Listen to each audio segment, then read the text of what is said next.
नमस्कार. मी भाऊ तोरसेकर. तुम्ही बघत आहात प्रतिपक्ष.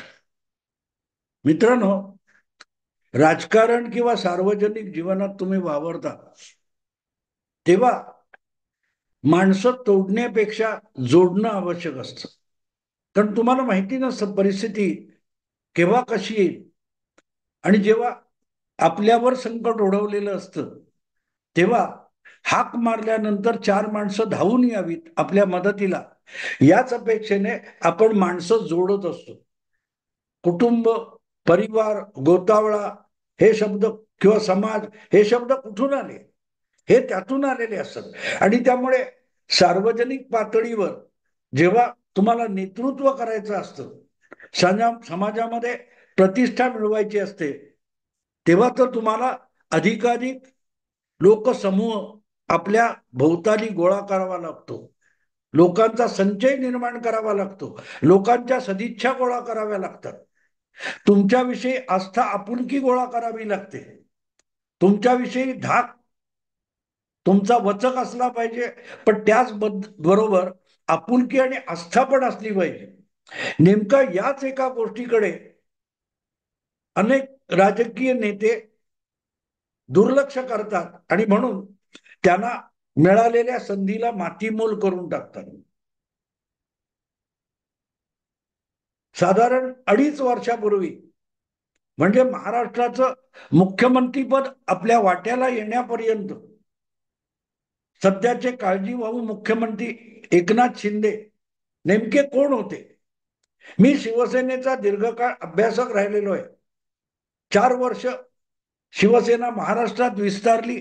त्या कालखंडामध्ये मी शिवसेनेचं मुखपत्र असलेल्या मार्मिकचा कार्यकारी संपादक म्हणून काम केलेलं आहे. सामना सुरू होण्यापूर्वी मार्मिक हेच शिवसेनेचं मुखपत्र होतं. अशा शिवसेनेमध्ये शिवसेना वाढली कशी, बाळासाहेबांनी एक एक माणूस जोडला कसा, हे मी जितकं बारकाईने बघितलंय, तसंच पहिल्या फळीत, दुसऱ्या फळीत, तिसऱ्या फळीत नेते कसे तयार होत गेले हे पण मी बघितलेलं आहे. आणि त्या सगळ्या अभ्यासामध्ये एकनाथ शिंदे हा कुठेही खिचगणित असलेला माणूस नव्हता. अगदी शिवसेनेचा विस्तार झाला त्या काळात सुद्धा एकनाथ शिंदे हे ठाण्यात आनंद दिघे यांच्या मृत्यूनंतर उदयास आलेलं नेतृत्व आहे. अर्थात आनंद दिघे यांच्या मुशीतच जे अनेक शिवसैनिक तयार झाले, त्यापैकीच एकनाथ शिंदे यांचाही नंबर लागतो, यांचीही गणना होते. पण तरीही जे काय राजकारण एकनाथ शिंदे करत राहिले, त्यामध्ये त्यांना कधीही फार मोठा वाव मिळू नये याची जणू काय काळजी उद्धव ठाकरे जे पक्षप्रमुख झाले होते त्यांनी घेतली. मला वाटतं उद्धव ठाकरे यांच्या हातात शिवसेनेची सूत्र आली तेव्हापासून किंवा त्याच आसपास एकनाथ शिंदे यांचा उदय झालेला आहे. कारण ते स्वतः निवडणूक लढवत सुद्धा नव्हते, आमदार सुद्धा नव्हते, किंवा फार फार तर नगरसेवक असतील आणि कल्याण आपलं ठाणा महापालिकेच्या क्षेत्रापुरते मर्यादित होते. तेव्हा त्यांचं कार्यक्षेत्र ठाणे शहरापुरतं होतं आणि आनंद दिघे हे जिल्हा प्रमुख होते.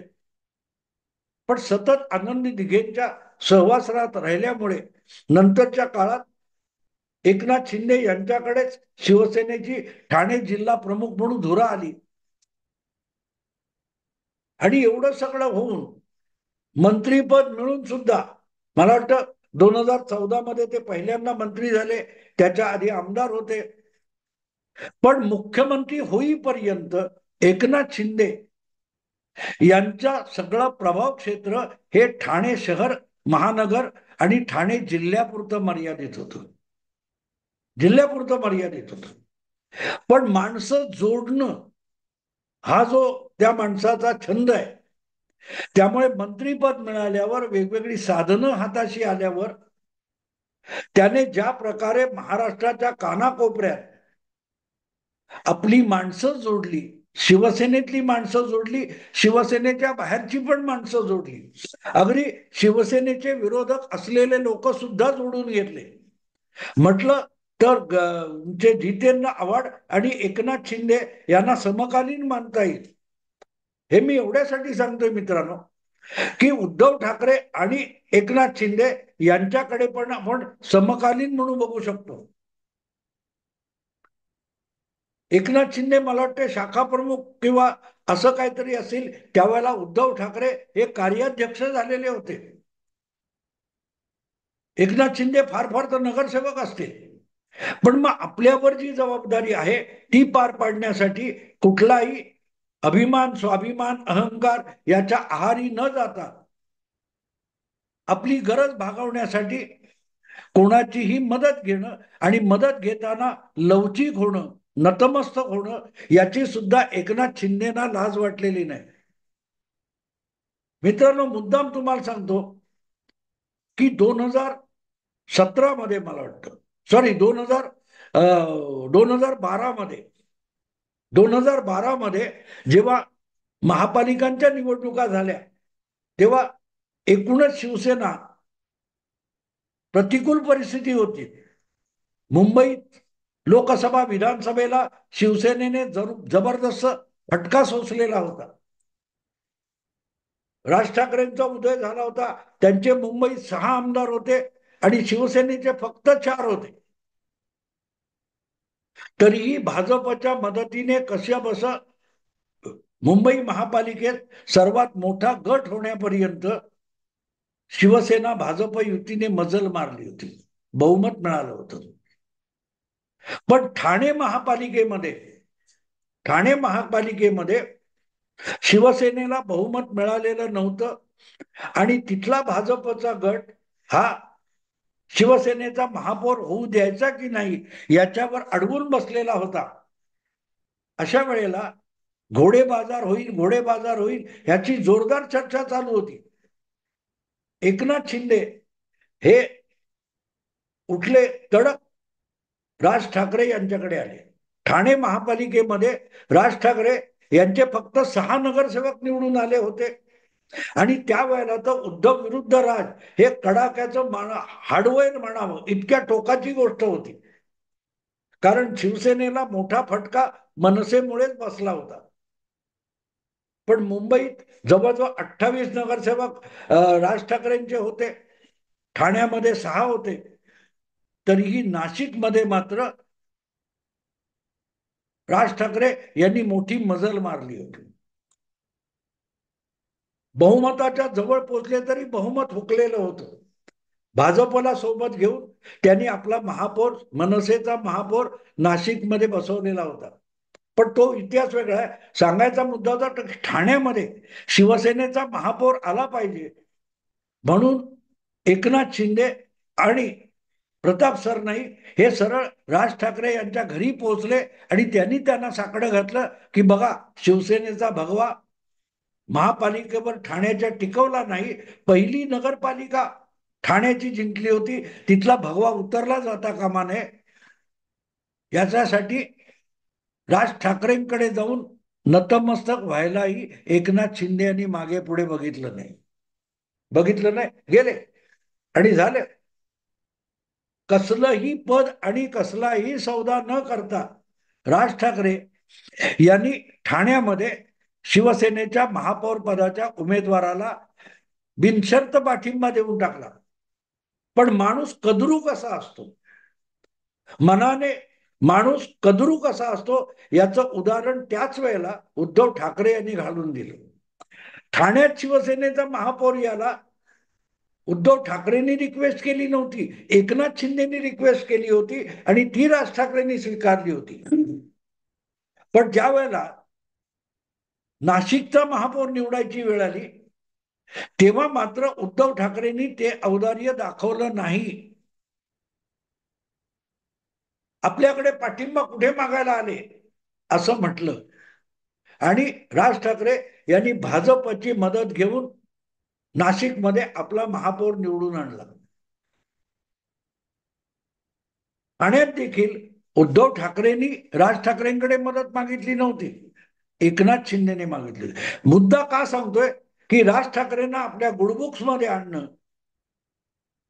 हे जे एकनाथ शिंदे फक्त ठाण्यापुरते मर्यादित होते, तेव्हापासून चालू होतं. तेव्हापासून चालू. माणसं जोडणं आणि त्यासाठी हवं तितकं आवश्यक तिथे लवचिक होणं, ही जी क्षमता एकनाथ शिंदेनी दाखवलं होते, त्याचाच फायदा त्यांना पुढच्या काळात मिळाला. अकस्मात माणूस मुख्यमंत्री पदापर्यंत पोहोचत नाही. जी गोष्ट राज ठाकरेंच्या बाबतीत होती, तीच शिवसेनेच्या बहुतांश आमदारांच्या बाबतीत होती. आता सुद्धा 40 आमदार त्यांच्याबरोबर गेले आणि मुख्यमंत्री पदाचा रास्ता सुकर झाला. त्याचं एकमेव कारण असं होतं की पक्ष प्रमुख आणि मुख्यमंत्री असून उद्धव ठाकरे जितके कोणालाही भेटायला तयार नसायचे, तितकी एकनाथ शिंदे यांची दारं उघडी होती. खेड्यापाड्यातून आलेला शिवसेनेचा आमदार किंवा तिथला एखादा स्थानिक पदाधिकारी मुंबईत कुठे अडला नडला तर त्यासाठी मातोश्रीची आणि पर्यायाने वर्षा बंगल्याची दारं बंद होती. पण एकनाथ शिंदे यांच्या घराची दारं उघडी होती. आणि हा उद्धव ठाकरे आणि एकनाथ शिंदे यांच्यातला फरक आहे. हे मी एवढ्यासाठी सांगतो मित्रांनो, की आज ज्या वेळेला प्रचंड बहुमत मिळाल्यानंतर आणि एकनाथ शिंदे यांचं मुख्यमंत्री पद जात असताना सुद्धा आपल्या हातात उद्धव ठाकरे यांच्यापेक्षा एक आमदार गेल्या वेळेपेक्षा जास्त आहे, 57 आमदार आहेत. तरी अडवणुकीचा अडमुठा पवित्र एकनाथ शिंदेनी घेतलेला नाही. अर्थात मुख्यमंत्री सोडण्याचं दुःख असतं, मुख्यमंत्री पद सोडण्याचं, ती वेदना आहे, नाराजी आहे, अस्वस्थता आहे, हे नाकारता येणार नाही. शेवटी माणूस असतो. पण वाकड्यात जाऊन काहीतरी मिळवण्यापेक्षा दिलखुलासपणे समोरच्याला द्यायला भाग पाडणं, ही जी कला एकनाथ शिंदे यांच्याकडे आहे, त्याचा उद्धव ठाकरे यांच्याकडे दुष्काळ पडलेला आहे. आपल्याला मुख्यमंत्री पाहिजे, मुख्यमंत्री व्हायचंय किंवा मुख्यमंत्री पद द्या म्हणून हटून बसलेले उद्धव ठाकरे यांनी सगळ्या महाराष्ट्राचं राजकारण विस्कटून टाकलं. त्याच महाराष्ट्राचं राजकारण परत सुव्यवस्थित आणि समन्वयाचं करण्यासाठी एकनाथ शिंदे यांनी आपली सगळी राजकीय प्रतिष्ठा पणाला लावली आणि त्यांना आपोआप मुख्यमंत्रीपद मिळालं. पूर्व मुख्यमंत्री देवेंद्र फडणवीस यांनीच मुख्यमंत्री पद हे एकनाथ शिंदेना मिळेल अशी घोषणा 2.5 वर्षापूर्वी केली. कोणाच्या डोक्यात नव्हतं, कोणाच्या स्वप्नात नव्हतं, पण ते मिळालं. मुद्दा इतकाच की जे एकनाथ शिंदे यांना न मागता मिळालं, ते उद्धव ठाकरे यांना दगाबाजी करून मिळवावं लागलं.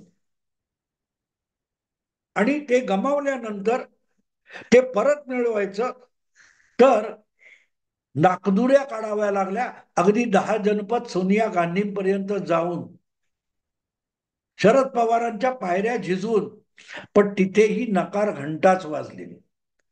मुद्दा असा आहे मित्रांनो, की जे उद्धव ठाकरेंना मागून मिळत नाही, ते एकनाथ शिंदेना न मागता मिळतं.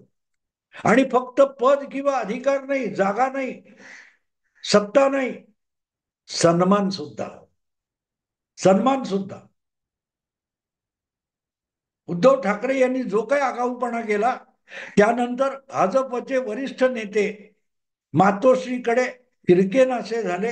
मातोश्रीकडे भाजपच्या सगळ्या ज्येष्ठ नेत्यांनी पाठ फिरवली आणि काँग्रेस आणि एनसीपीचे नेते तिकडे कधी येतच नव्हते. आणि आता तर उद्धव ठाकरे सत्तेतून पाय उतार झाल्यानंतर सगळ्यांनीच मातोश्रीकडे पाठ फिरवली. हा, वर्षा गायकवाड वगैरे येतात, कदाचित नाना पटोले येतात, पण राहुल गांधी, शरद पवार हे कितींदा कलानगरच्या सिग्नल जवळ वळून मातोश्रीकडे, कलानगरकडे बघतात. बघा तुम्ही. पण मुख्यमंत्रीपदी विराजमान झालेल्या एकनाथ शिंदेना शरद पवार सुद्धा 2-3 वेळेला भेटायला गेले आणि त्यांचा योग्य तो सन्मान एकनाथ शिंदेनी पण ठेवला. आता सुद्धा जे काय 10 दिवस निकाल लागल्यानंतर सत्ता आणि सरकार बनवण्याचं गणित जुळवलं जात आहे, अशा वेळेला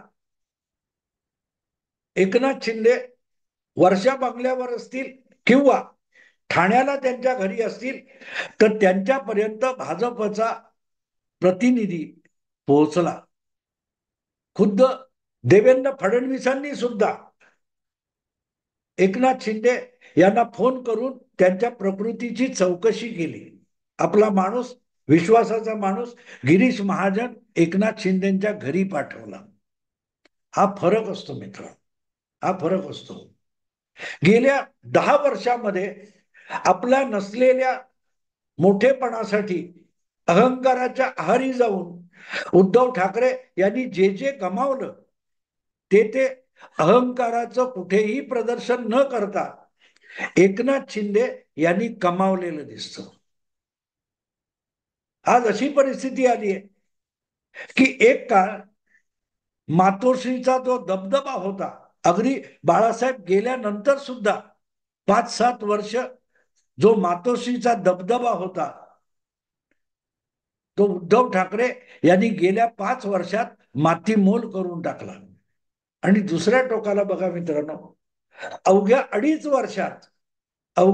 वर्षात वर्षा बंगल्यावर राहतात म्हणून त्यांना लोक भेटायला जायचे. ही परिस्थिती एकनाथ शिंदे यांनी इतकी बदलून टाकली आहे की त्यांची भेट घ्यायला देवेंद्र फडणवीस यांचे दूत गिरीश महाजन हे ठाण्याच्या शिंदेच्या निवासस्थानी जाऊन पोहोचले. हा फरक आहे, हा फरक आहे. माणूस पदाने मोठा होत नाही, माणूस लोकसंचयाने मोठा होतो, लोकसंचयाने मोठा होतो, लोक जोडण्यातून मोठा होतो. लोकांचा सन्मान ठेवून तुम्हाला सन्मान मिळवता येतो. हेच एकनाथ शिंदे यांनी या अल्पावधीत अवघ्या 2.5 वर्षात करून दाखवलं. माझ्या मते 2.5 वर्षातली सगळ्यात मोठी कमाई आहे की एकनाथ शिंदे हे फक्त मुख्यमंत्री झाले नाहीत, महाराष्ट्राचे राज्यव्यापी नेता झाले नाहीत, एकूण राज्यव्यापी नेत्यांच्या स्पर्धेत आले असं नाही, तर त्यांनी आपल्याविषयी एक जनभावना निर्माण करण्यात या 2.5 वर्षाचा फायदा करून घेतला. याच्या उलट 2.5 वर्ष मुख्यमंत्री असताना उद्धव ठाकरे यांनी स्वपक्षातल्यांचाही विश्वास गमावला आणि जनतेचा त्यांच्यावर असलेला विश्वास किती घटला हे विधानसभेच्या मतदानातूनच समोर आले. 50-55 वर्षामध्ये जो दबदबा बाळासाहेबांनी मातोश्रीचा निर्माण केला होता, तो उद्धव ठाकरे मातीमोल करत असताना जे त्यांनी गमावलं, ते 2.5 वर्षात आपल्याला मिळालेल्या संधीचं सोनं करत एकनाथ शिंदे यांनी कमावलं. तुम्ही जगाकडे बघता कसा हा प्रश्न असतो मित्र. सौंदर्य हे समोरच्या वस्तूत नसतं तर तुमच्या नजरेत असतं असं म्हटलं जातं. इथे नेमकी तीच गोष्ट आहे की संधी केवढी मोठी आहे केवढी छोटी आहे याला अर्थ नसतो. संधी ही संधी असते, तिचा तुम्ही सुयोग्य वापर केलात तर त्या संधीचं सोनं होतं आणि त्यालाच सुवर्ण संधी म्हणतात. तुमच्या वाट्याला कुठची सुवर्ण संधी येत नसते, त्या संधीचं तुम्ही सोनं करता तेव्हा ती सुवर्ण संधी होते. उद्धव ठाकरेंना खरोखरच शिवसेना पक्षप्रमुख होण्याची सुवर्ण संधी मिळाली होती, त्याची त्यांनी माती करून टाकली आणि राजकीय तडजोडीमध्ये 2.5 वर्षासाठी जे मुख्यमंत्रीपद मिळालं त्यातून एकनाथ शिंदे यांनी संधीची सुवर्ण संधी केली. ते बघता बघता एका जिल्ह्यापुरता जो जिल्हा प्रमुख होता तो संपूर्ण पक्षाचा सर्वोच्च नेता होऊन बसला, जनमानसात ती प्रतिमा घेऊन गेला. उद्धव ठाकरेंनी असलेलं कमावलं आणि तेच आपल्या प्रयत्नातून एकनाथ शिंदे यांनी कमावलं. बघू आता पुढचं राजकारणात हा माणूस संपणारा नाहीये. हा माणूस आत्ता रेसमध्ये आलेला आहे, शर्यतीत आलेला आहे. एकनाथ शिंदे हा नेता आत्ता आत्ता महाराष्ट्राचा नेता झालेला आहे. आजपर्यंत अशी परिस्थिती होती की शरद पवार आणि देवेंद्र फडणवीस हे दोनच महाराष्ट्राचे नेते होते. पण या विधानसभा निवडणुकीनंतर मुख्यमंत्रीपद न मिळणारे एकनाथ शिंदे आणि आपल्या काकांना बाजूला सारून पक्षावर आपली हुकूमत मिळवणारे अजित पवार हे दोन नवे नेते महाराष्ट्राला मिळालेले आहेत. बघू पुढे काय होतं. आत्ता इथेच थांबतो. आवडलं लाईक करा, शेअर करा आणि प्रतिपक्षाला सबस्क्राईब करा. नमस्कार.